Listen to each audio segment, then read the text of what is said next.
Hampir semua penerus Alexander Agung, sebagai raja-raja terkemuka yang pernah muncul sepanjang generasi, mengaku dirinya sebagai kaum Stoa. Stoicisme memiliki sejarah panjang, dan doktrinnya mengalami banyak perubahan. Ajaran pendiri mazhab ini adalah Zeno pada awal abad ketiga sebelum Masehi. Jauh berbeda dengan ajaran Marcus Aurelius pada paruh terakhir abad kedua Masehi. Seiring perkembangan waktu, Stoicisme sampai pada tahap penekanan ajaran yang lebih tertuju di bidang etika dan teologi yang relevan dengan etika. Dalam kaitannya dengan semua tokoh mazhab Stoa yang lebih awal, ada sebuah fakta bahwa hanya sedikit karya mereka yang bisa diselamatkan. Tapi untuk tokoh-tokoh awal abad pertama, semacam Seneca, Epictetus, dan Marcus Aurelius pada abad kedua Masehi, karyanya masih selamat seutuhnya. Stoicisme nampaknya menjadi filsafat yang kurang bercorak Yunani. Kaum Stoa awal kebanyakan adalah bangsa Syria, dan Stoa yang lebih belakangan kebanyakan adalah orang Romawi. Stoicisme cenderung sempit dari segi emosional, dan dalam pengertian tertentu berwatak fanatik. Namun ia mengandung unsur-unsur tertentu yang bersifat religius yang dibutuhkan dunia. Nah, bagaimana ini bisa terjadi? Di video kali ini kita mencoba mengupas terkait perkembangan filsafat Stoicisme dan pengaruh tokoh-tokoh awal munculnya kaum Stoa. Hingga abad pertama ajaran tersebut dibawakan.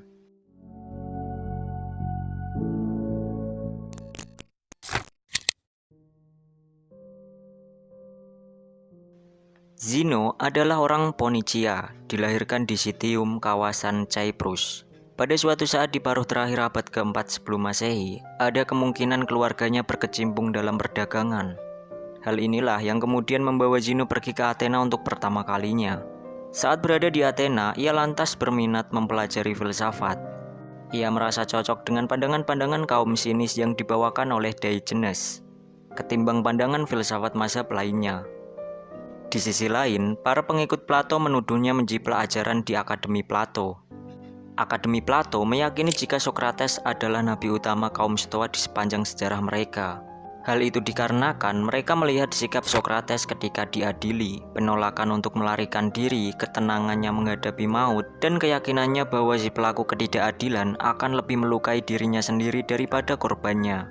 Hal itu tampaknya sangat sesuai secara sempurna dengan ajaran Stoa. Demikian pula sikap Socrates pada ketidakpeduliannya terhadap cuaca panas dan dingin. Kesederhanaannya dalam hal sandang dan pangan, dan pembebasan dirinya dari segala kenikmatan jasmani. Sebenarnya, kaum Stoa tidak pernah mengambil alih doktrin Plato tentang ide-ide, dan kebanyakan dari mereka malah menolak argumen Plato tentang immortalitas. Namun, berbeda dengan kaum Stoa yang lebih belakangan, seperti Epictetus dan Marcus Aurelius yang sedikitnya mengikuti pandangan Plato tentang jiwa yang sifatnya imaterial. Kembali pada Zeno, yang ternyata tidak memiliki ketelatenan terhadap berbagai segi metafisika yang pelik. Yang ia anggap penting hanyalah keutamaan, dan ia hanya menghargai fisika dan metafisika sejauh keduanya memberikan kontribusi bagi keutamaan. Karena di zaman itu, ia berusaha merobohkan kecenderungan metafisika dengan pengetahuan awam, yang saat itu disebut sebagai materialisme, mengenai keraguan-raguan terhadap apakah sarana indera bisa dipercaya. Nampaknya membuat dirinya muak akan hal tersebut.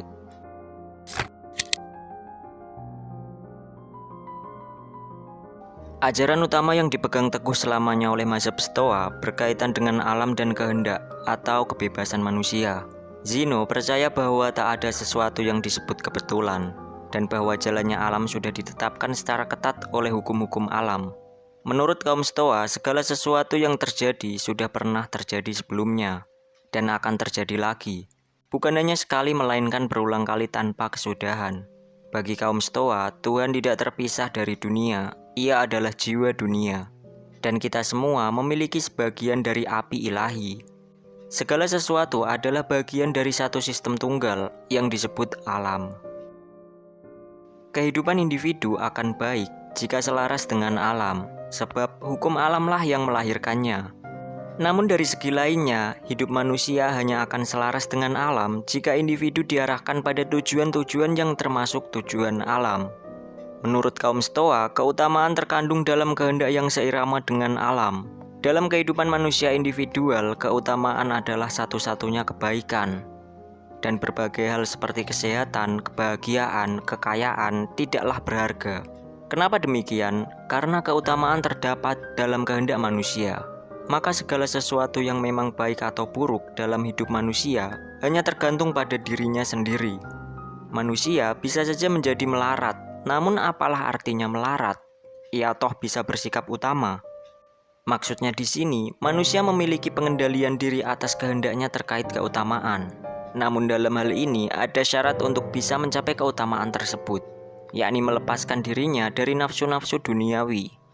Seorang bijaksana yang keputusan-keputusannya benar akan menjadi tuan bagi nasibnya sendiri di dalam segala hal yang ia nilai baik. Sebab tak ada satupun kekuatan luar yang mampu memisahkannya dari keutamaan. Namun, terdapat sikap dingin tertentu yang menyertai konsepsi Stoa tentang keutamaan.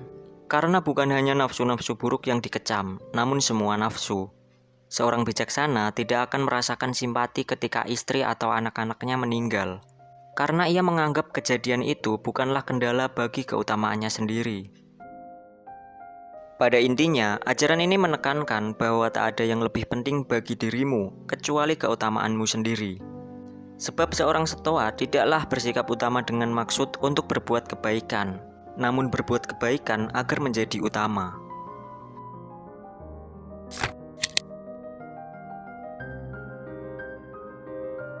Stoicisme mengalami perombakan besar-besaran oleh kedua tokoh penting, Panaetius dan Posidonius. Panaetius dan Posidonius adalah guru Cicero. Mereka memberikan pengaruh Stoicisme terhadap Cicero, yang lewat dialah Stoicisme kemudian dikenal oleh orang-orang Romawi.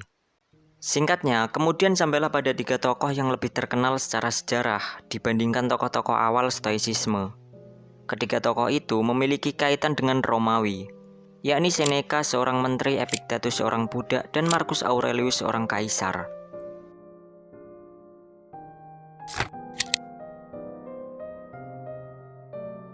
Seneca adalah orang Spanyol yang ayahnya merupakan seorang terpelajar di Roma. Seneca mengambil karir politik dan lumayan sukses dalam karir ketika ia mengalami pembuangan ke Korsika tahun 41 Masehi oleh Kaisar Claudius. Kemudian pada tahun 48 Masehi, Agrippina yang merupakan istri kedua Kaisar Claudius memanggil kembali Seneca dari pembuangan. Bukan tanpa alasan, Agrippina memiliki tujuan untuk menunjuk Seneca sebagai guru untuk putranya, yang saat itu berusia 11 tahun. Tapi muridnya ini menjadi awal dari ketidakberuntungan Seneca, sebab muridnya ini tak lain adalah Kaisar Nero. Berjalannya waktu, Seneca yang merupakan seorang Stoa harusnya memandang rendah harta benda, namun sebaliknya ia malah menimbun kekayaan raksasa, yang konon katanya mencapai 300 juta sestertius. Sejumlah besar kekayaan ini ia peroleh dengan meminjamkan uang di Inggris, yang kemudian ia mematok suku bunga sangat tinggi kepada para peminjam uangnya. Lantas hal tersebut yang kemudian menjadi salah satu pemicu terjadinya revolusi di negara itu. Lambat laun, ketika kekuasaan Kaisar Nero semakin tak terkendali, nasib Seneca pun kian tidak beruntung. Sampai akhirnya, secara adil ataupun tak adil, ia didakwa telah terlibat dalam persekongkolan luas yang bertujuan untuk membunuh Kaisar Nero dan mendudukkan seorang kaisar baru ke atas hingga sana.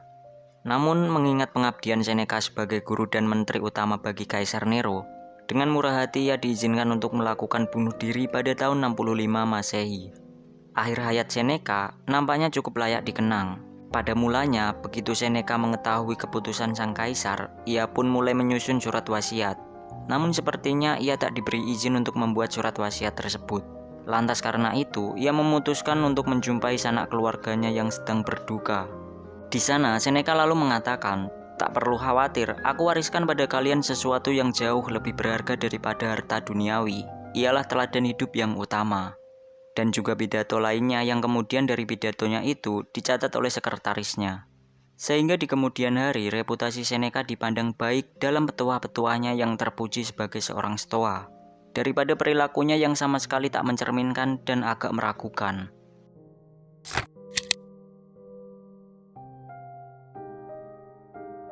Epictetus lahir kira-kira tahun 60 Masehi dan meninggal kira-kira tahun 100 Masehi. Ia merupakan jenis manusia yang amat berbeda, meskipun lebih serupa dengan seorang filsuf. Epictetus adalah orang Yunani yang semula merupakan budak milik Epaphroditus. Kemudian dibebaskan oleh Kaisar Nero dan diangkat menjadi menterinya. Epictetus memiliki kaki yang pincang. Hal ini diakibatkan hukuman kejam yang dialaminya ketika menjadi budak.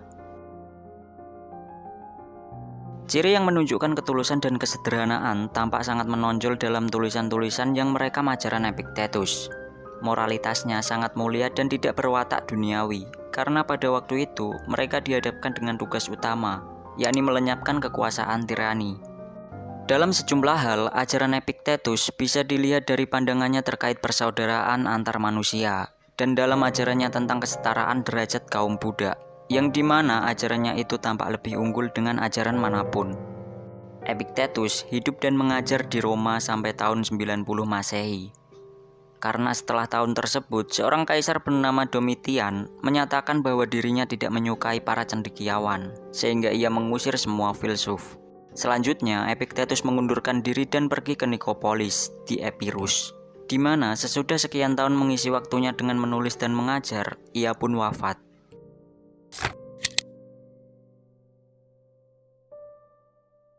Marcus Aurelius lahir pada tahun 121 Masehi dan meninggal pada 180 Masehi.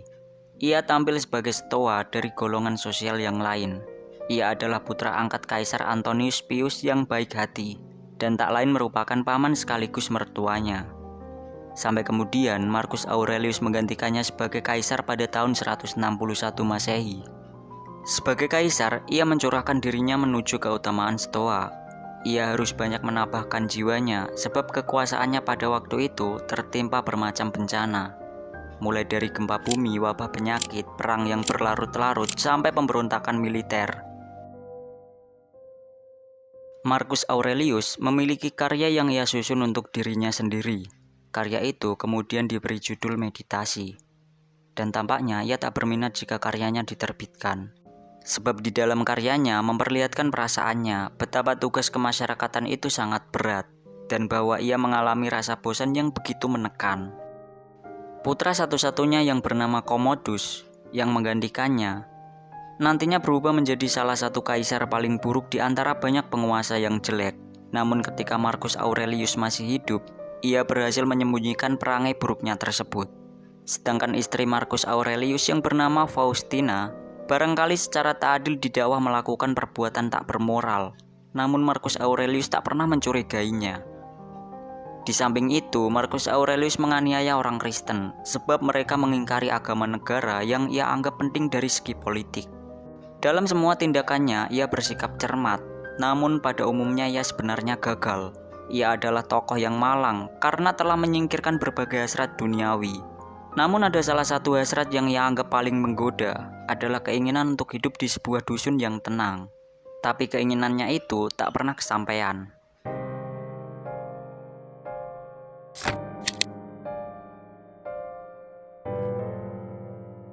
Bila kita perhatikan tentang tokoh-tokoh Stoa, tampaknya Epictetus dan Marcus Aurelius sepenuhnya satu pendapat dalam semua persoalan filsafat.